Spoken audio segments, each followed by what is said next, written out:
Welcome to Sneha TV. ఈరోజు మన స్టూడియోలో రిటైర్డ్ డిప్యూటీ పారామెడికల్ ఆఫీసర్ గారు విజయ్ కుమార్ గారు ఉన్నారు.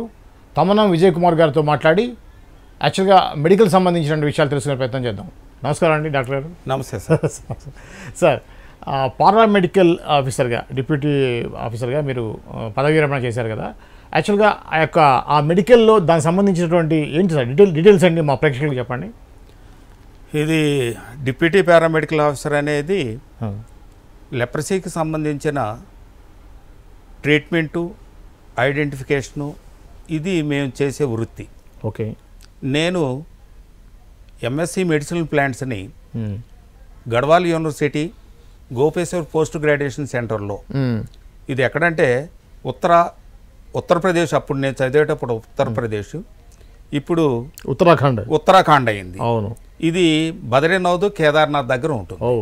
నేను అక్కడ మెడిసినల్ ప్లాంట్ చదివిన తర్వాత ఇక్కడికి వచ్చిన తర్వాత మళ్ళీ నేను ఇంకొక పరీక్ష రాసి కలకత్తా గోవింద్ వల్లభరాయ్ పంత్ మెడికల్ కాలేజీలో గ్రికాల్ టెస్ట్లో ఈ లెపర్సీ కోర్స్ కంప్లీట్ చేసిన తర్వాత రిటైర్ అయ్యాను. 2016 జూలై 31న రిటైర్ అయిన తర్వాత పారంపర్య వైద్య విభాగంలో సభ్యుడిగా చేరి ప్రస్తుతానికి నేను పక్షవాతం మీద వర్క్ చేస్తున్నాను.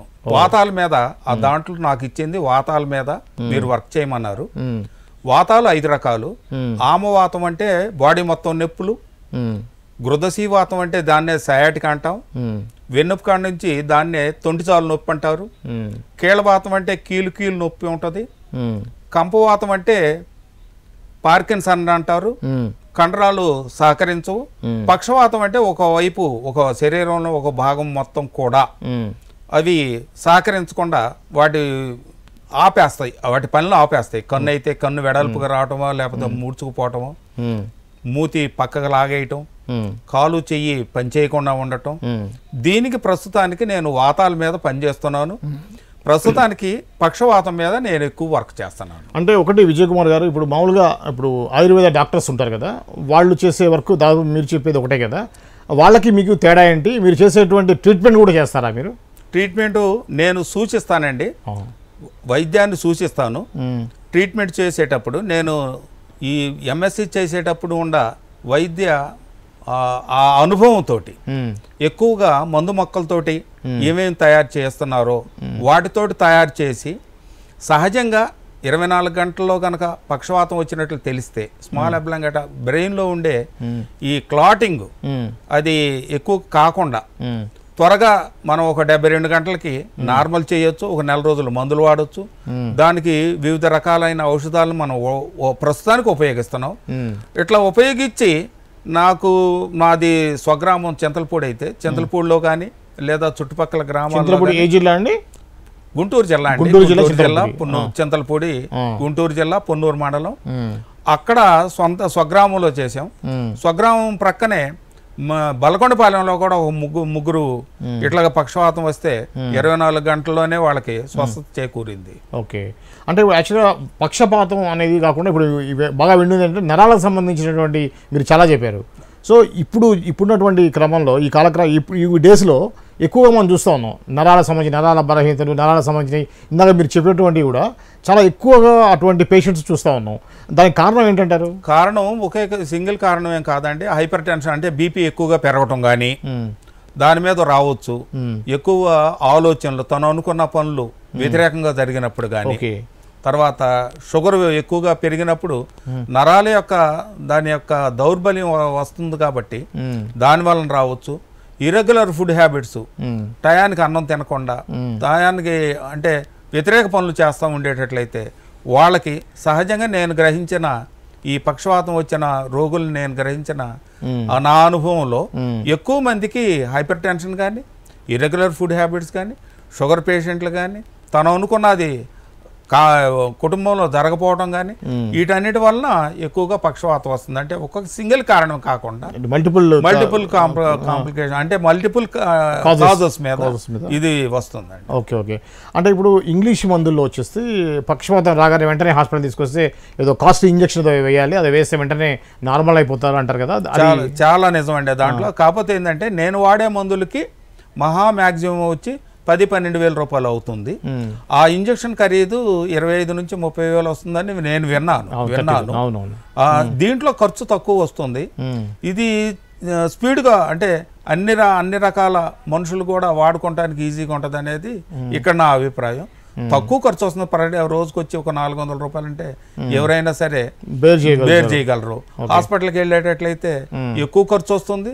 ఆ అమౌంట్ దొరకపోవచ్చు, దొరికితే మంచిది. అందువలన దీన్ని నేను ఎక్కువగా చూస్తున్నాను, చేస్తున్నాము. ఇప్పుడు బాగానే సక్సెస్ రేటు హైయెస్ట్ గా నేను ఒక 10 మందిని ఇక్కడ నేను రిటైర్ అయిన తర్వాత ఇక్కడ చేసింది. అంతకుముందు గూడూరు, తర్వాత గూడూరులో చేసేటప్పుడు గూడూరు చుట్టుపక్కల ఒక 7 హాస్పిటల్ నాకు ఇచ్చారు. అత్తివరం, వజ్జవారిపాలెం, పెదపర్య, ఓజిలి, చెల్లకూరు, చెన్నూరు, మనుబోలు. అక్కడ వాళ్ళ బంధువులు కానీ వాళ్ళ మిత్రులు కానీ తీసుకొచ్చినప్పుడు నేను చూపించిన మందులకి వాళ్ళకి పూర్తిగా వచ్చాను. కాకపోతే అది దూరం కాబట్టి నా స్వగ్రామం చింతలో, అది నెల్లూరు జిల్లా, ఇది గుంటూరు జిల్లా, అందులో పొన్నూరు కాబట్టి నేను సూచించిన మెడిసిన్స్ తోటి వాళ్ళు వాడి 24 గంటలు చాలా స్పీడ్గానే రికవర్ అయ్యారు. ఓకే, ఇప్పుడు మీరు మెయిన్గా ఈ పేషెంట్లకు కానీ ఇటువంటి హ్యాబిట్స్ ఉన్న వాళ్ళకి కానీ ముందు జాగ్రత్త తీసుకోవడానికి ముందు ఏమైనా సింటమ్స్ కనిపిస్తాయా? ఖచ్చితంగా సార్, సిమ్టమ్స్ ఏం కనిపిస్తాయంటే సహజంగా పెదాలు అదురటం, ఒక పక్కగా లాగినట్లు కానీ, కన్ను అదరటం కానీ, ఒక భాగంలోనే కొంచెం లాగటం కానీ, ఇది ఎప్పుడైతే లేదా చెయ్యి మొద్దుబారటం కానీ, కాలు మొద్దుబారటం కానీ, బీపీ ఎక్కువగా రన్ అవటం కానీ, ఇవి కనుక కనిపించేటట్లయితే ఈ పక్షవాతం రాబో కాలంలో ఇతనికి రావచ్చు అనే ఒక సూచన కోసం మనం చెప్పుకోవచ్చు సార్. Okay okay. సో ఇప్పుడు ప్రధానంగా ఇప్పుడు మీరు చెప్పారు మీ యొక్క చేసిన కోర్స్ వచ్చేసి హిమాలయాస్లో, ఆ యూనివర్సిటీ గురించి చెప్పండి. యాక్చువల్గా గడ్వాల్ అంటే మనం అనుకుంటాం తెలంగాణ గద్వాల్ అనుకుంటాం, మీరు చెప్పేది గడ్వాల్ యూనివర్సిటీ సార్. అక్కడ భాష కూడా గడ్వాల్ భాష వేరు. అక్కడ హేమవతి నందన్ బహుగుణ్ గారు ex chief minister of UP, ఆయన అక్కడ ప్రాంతమే. ఆయన సొంతంగా ఒక యూనివర్సిటీ కట్టించి ఆ యూనివర్సిటీ ఉన్న ప్రదేశాన్ని జమ్మూ కాశ్మీర్లో ఉన్న దాని క్యాపిటల్, అట్లాగే ఇక్కడ ఈ గడ్వాల్ యూనివర్సిటీ కూడా శ్రీనగర్ అని, ఇక్కడ కూడా శ్రీనగరే, జమ్మూ కాశ్మీర్ క్యాపిటల్ కూడా శ్రీనగరే. ఇక్కడ విచిత్రం ఏంటంటే ఈ శ్రీనగర్ వేరు, ఇది యూపీ శ్రీనగరు, అక్కడ జమ్మూ కాశ్మీర్ శ్రీనగరు. ఇక్కడ నుంచి మళ్ళీ నేను చదువుకున్న గోపేష్ పోస్ట్ గ్రాడ్యుయేషన్ కి ఒక 5-6 గంటలు పట్టేది. -20 మామూలు చలికాలం అయితే చాలా విపరీతమైన చలి ఉంటుంది.